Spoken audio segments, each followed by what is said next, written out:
এই 31 দফা আমি মনে করি যে যথেষ্ট বাংলাদেশের রাজনীতিতে সংস্কার নিয়ে এসে একটা সুস্থ রাজনীতি সৃষ্টি করার।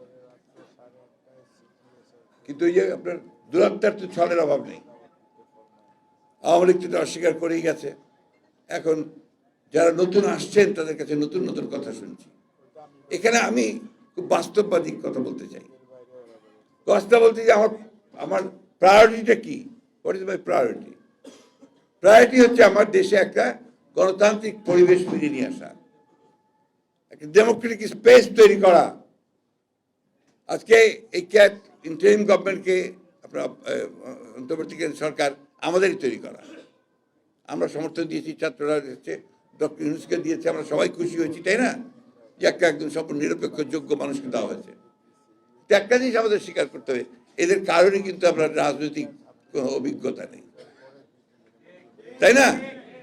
তারা নিজেদের ক্ষেত্রে তারা কাজ করেছেন, অত্যন্ত যোগ্য মানুষ, কিন্তু রাজনীতির তো একটা আলাদা ব্যাপার আছে, ইটস এ সায়েন্স। এই জন্য তো বলা হয় পলিটিক্যাল সায়েন্স। এর আলাদা যোগ বিয়োগ আছে, এর আলাদা ইকুয়েশনস আছে।